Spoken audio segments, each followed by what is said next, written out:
Penelope Penny Ainsworth spilled cranberry juice on the quiet girl's blouse. What she did afterward made the superintendent cheer. Hazel Carmichael tugged at her old cardigan as she entered Northwood Academy, her third visit this week. She'd mastered disappearing over years. Her petite build, hardly reaching 5'1", combined with always letting her auburn hair fall forward, hid her face. Teachers rarely called on her, classmates barely registered her. That suited her perfectly. The corridors hummed with student activity, but Hazel moved like a phantom, clutching her well-used satchel, eyes on the worn floor tiles. Her parents moved her to Northwood 3 weeks prior, when her dad's job transferred them to this quiet Vermont town. Hazel wanted no fuss. She'd learned silence and invisibility kept her safe. "Heads up, weirdo!" A nasty voice broke her focus. Someone intentionally shoved her shoulder, sending her stumbling into the lockers. Hazel's folders scattered, and she knelt to gather them, cheeks flushing. Standing over her was Gwendolyn Gwen Fairfax, Northwood's unofficial ruler. Statuesque, brunette, radiating confidence that came from never doubting her social standing, Gwen sneered. Flanking her were her constant shadows. Tiffany Bloom, a slight redhead with a sweet face hiding a cruel streak, and Veronica Ronnie Shaw, whose athletic physique and permanent frown made her seem ready for a fight. "Seriously, could you be any more of a loser?" Gwen continued, voice loud enough for the gathering students to hear, scrabbling on the ground like a grub. Hazel's hands trembled as she grabbed her geography notes, forcing herself to remain composed. She'd faced bullies before, and knew reacting worsened things. The best approach was invisibility. Let them enjoy themselves. Wait until they got bored and moved on. "I bet she's actually mute," Tiffany piped up, fake giggle, "or too dense to understand plain English." "What's wrong, oddball? Lost your voice?" "Baish." The crowd grew, forming a circle. Hazel felt their eyes, some amused, others uncomfortable but not intervening. She recognized the game. The fun of watching someone else suffer, the relief it wasn't them, the shared decision it was easier to watch than help. Hazel gathered her things and stood, eyes down. She tried to walk past Gwen, but the taller girl blocked her. "Where do you think you're going?" Gwen demanded. "We're talking. Is it polite to just walk away?" I need to get to class," Hazel whispered, voice barely audible. "Speak up!" Ronnie barked, stepping closer. "We can't hear you. What kind of name is Hazel anyway? Sounds old-fashioned. Are you even from around here?" Hazel's jaw tightened, but she stayed calm. She'd heard these jabs before, knew responding would only make it worse. What these girls didn't know, what no one at Northwood knew, was Hazel Carmichael was a skilled archer. She practiced since childhood, competing in regional tournaments.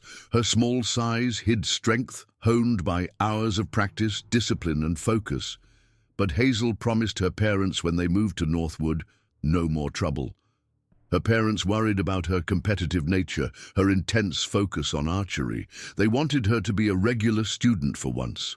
That meant no competitions, and definitely no using her skills to deal with bullies. "My mum thinks people like her ruin everything," Gwen continued, louder, feeding off the crowd. "Moving here and taking resources from local families." The first bell rang, signaling 5 minutes until class, and the crowd dispersed reluctantly. Gwen gave Hazel one last disgusted look, tossing her hair and walking away with her friends, their laughter echoing. Hazel stood, breathing deeply, fighting the urge to show them her skills. Instead, she adjusted her satchel and headed to history, ignoring the whispers and stares. The morning passed in a blur of awkward introductions and sideways glances. Hazel was used to being the new kid, but Northwood felt different. The school was smaller, fewer places to hide, fewer faces to blend into. Each classroom felt like a spotlight, highlighting her outsider status. At lunch, Hazel grabbed a grilled cheese and apple juice, looking for somewhere to sit. The cafeteria was divided. The popular kids near the big windows, the athletes in the center, the drama students near the stage, and other groups staked out. Hazel saw an empty table in the back and headed over, hoping for peace. She'd barely started eating when Gwen's voice rang out. "Oh my gosh, everyone, look! The weird new girl is eating alone. How pathetic is that?" Hazel kept her eyes on her sandwich, chewing as she felt the cafeteria's attention shift. She heard chairs scraping as Gwen and her friends rose from their prime spot. "Hey, Hazel," Gwen called, fake friendly. "We felt bad seeing you all alone. Can we join you?" Without waiting, Gwen sat across from Hazel, Tiffany, and Ronnie on either side. Hazel gripped her sandwich, but kept eating, hoping they'd leave. "You know, I've been thinking about our conversation this morning," Gwen continued, dripping with false concern. "I realized I might have seemed unfriendly, and that's not me. I'm super welcoming to new students." Tiffany giggled. "Gwen's like the nicest person ever. She was just worried about you this morning because you seemed so lost." "Exactly," Ronnie chimed in. "We want to help you fit in here at Northwood. But first, we need to talk about your style." Hazel looked up, meeting Gwen's eyes. The blonde girl's smile was sharp. Hazel saw calculation behind the friendly act. "Your clothes, for example." Gwen gestured at Hazel's cardigan and worn jeans. "I mean, I get you're trying to hide your body because you're insecure, but you're just making yourself look weirder. And that hair, when's the last time you brushed it?" "Maybe she doesn't know how," Tiffany suggested, mock sympathy. "Different cultures have different beauty standards, right? Maybe where she comes from, looking like you just woke up, is considered attractive." Hazel set down her sandwich, hands steady despite the anger. She felt the familiar surge that preceded a challenge, vision sharpening, muscles tensing. But she remembered her parents' worried faces the night before they moved, begging Hazel to promise to be different this time.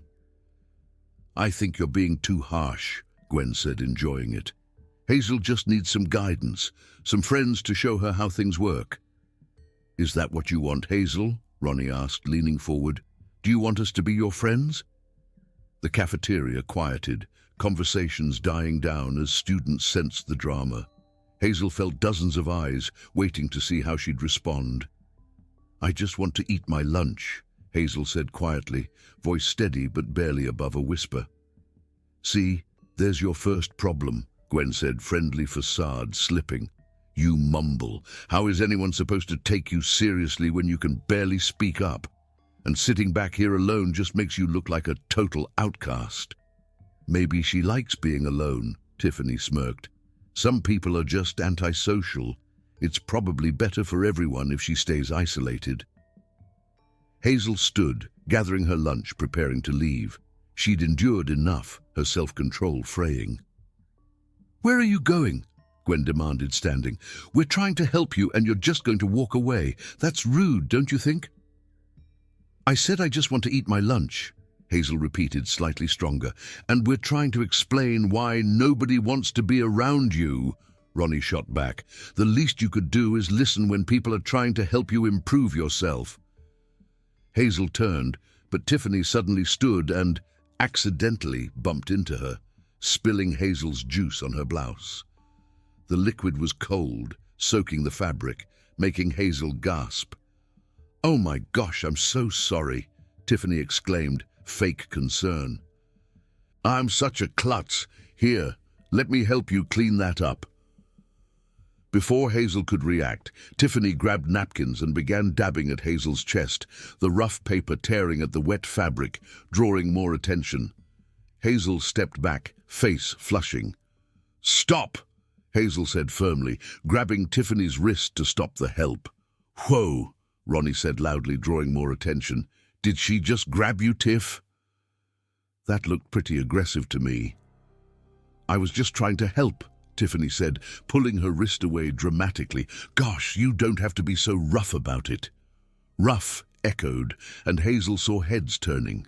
She realized the situation was spiraling. Any response would be twisted. "I need to go change," Hazel said, gathering her things, walking toward the exit. "That's right, run away," Gwen called loudly. "Just like you did this morning. No wonder you don't have any friends." Hazel pushed through the doors, heading for the bathroom, wet blouse clinging, cheeks burning. She locked herself in a stall, breathing deeply, fighting back tears. She could have ended it quickly, she knew. A few well-aimed shots from her bow would have left them stunned. But she'd made a promise. The afternoon brought more of the same, subtle, whispered comments, deliberate bumps, the feeling of being watched. By the final bell, Hazel felt drained from maintaining composure. She was walking to her locker when she heard Gwen's voice. "Hazel, wait up!" Hazel turned, all three girls approaching, expressions unreadable. For a moment, she wondered if they'd apologize.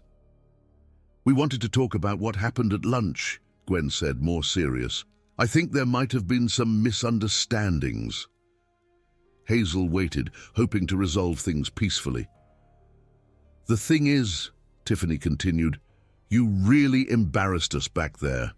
Grabbing my wrist, acting all aggressive, people saw that, and now they think we were picking on you when we were just trying to be friendly." "So we need you to set the record straight," Ronnie added, stepping closer. "Tell people that we were trying to help you, and you overreacted." Hazel stared in disbelief. Even now, they were twisting things.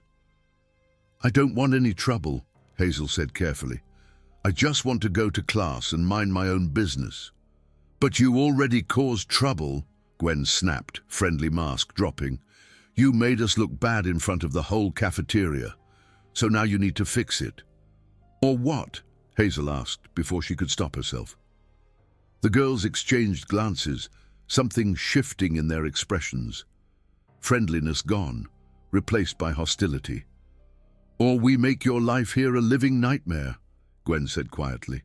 Cold certainty making Hazel's skin crawl. "Trust me, we know how to make unwanted people disappear from this school. Ask around.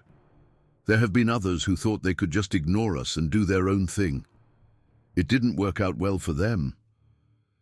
Hazel felt calm, the focused clarity she experienced before a tournament.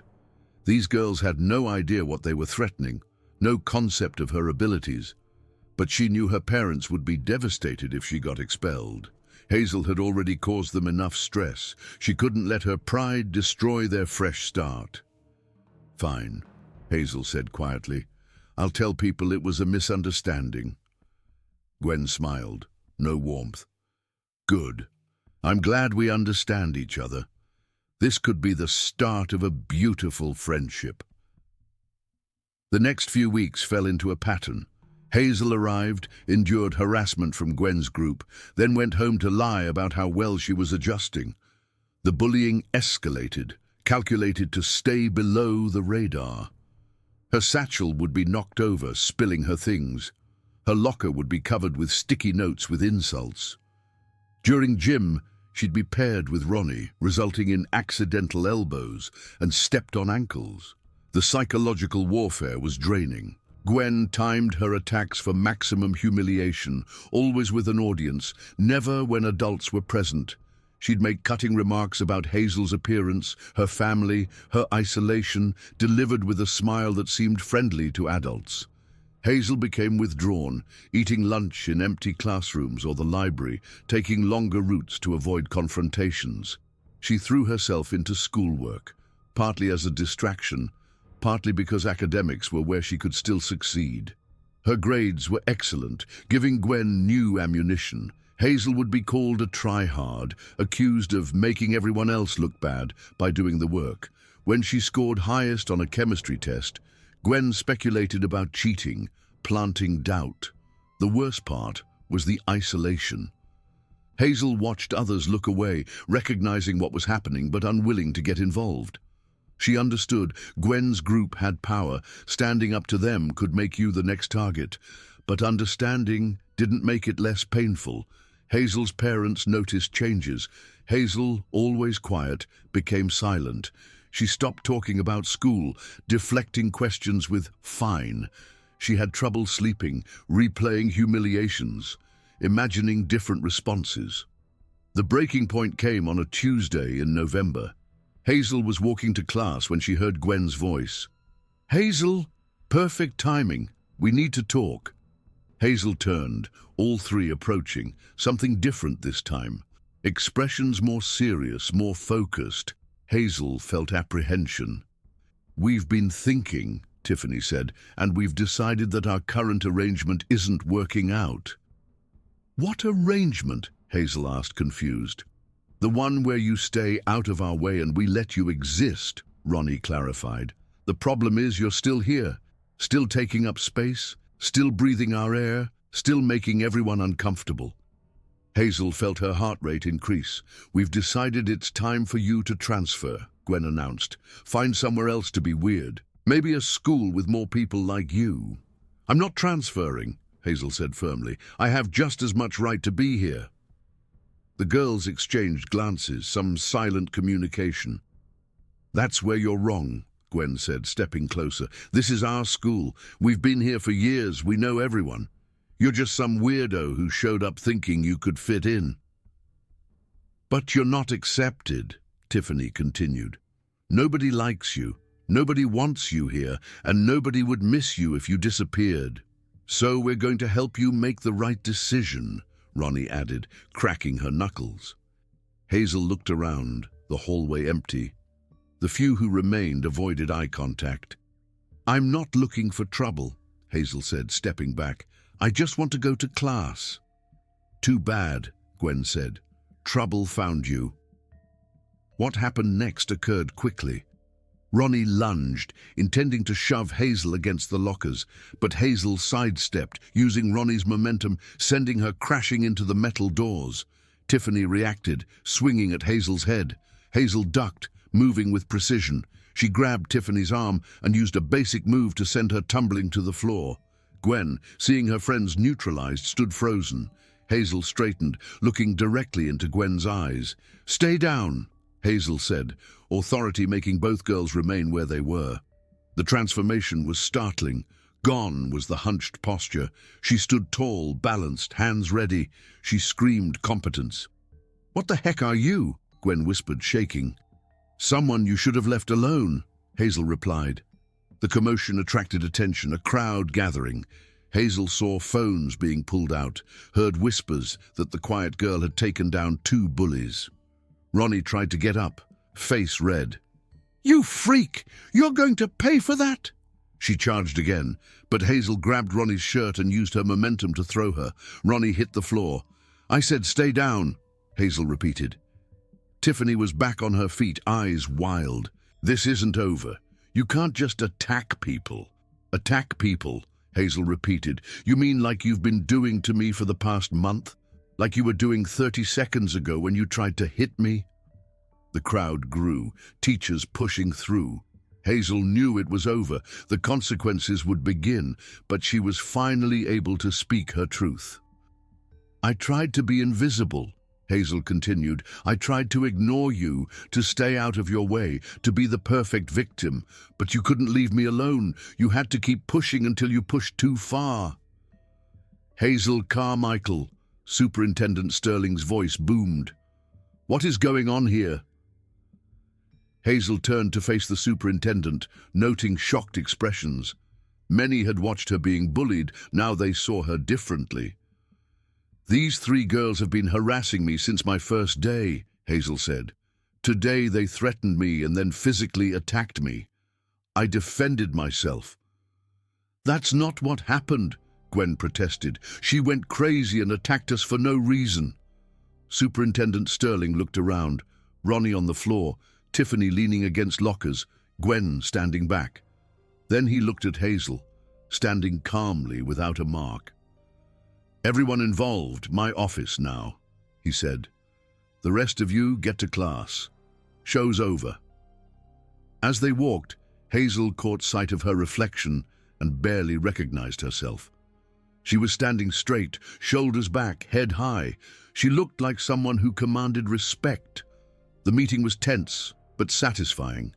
Witnesses described the harassment.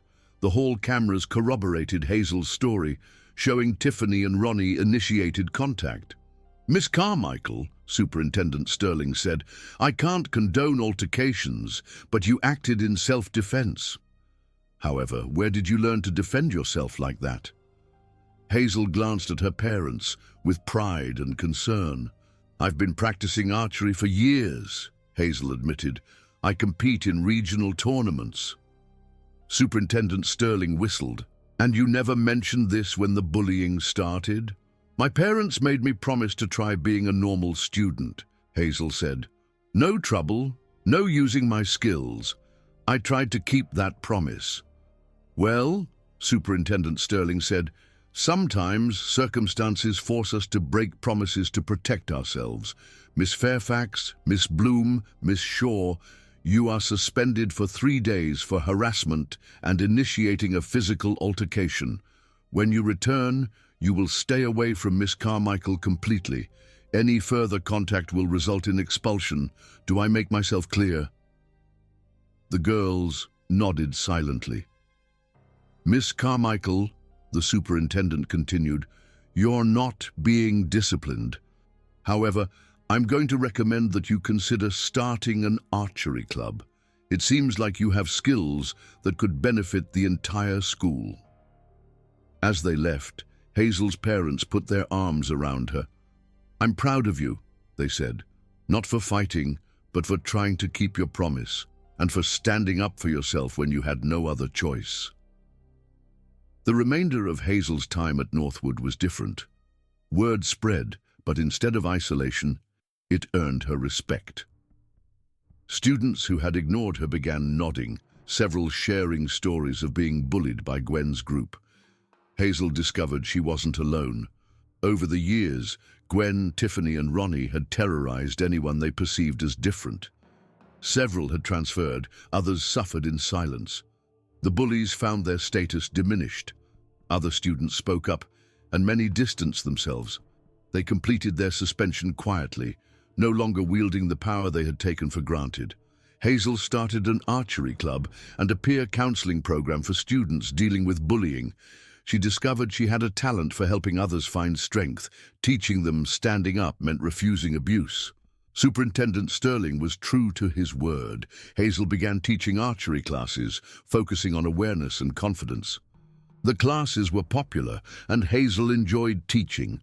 The experience changed Hazel's relationship with her abilities. She realized archery wasn't just about skill. It had given her discipline, confidence, and inner strength. She didn't need to hide that part of herself. By the end of the year, Hazel had transformed from an invisible outsider to one of the most respected students.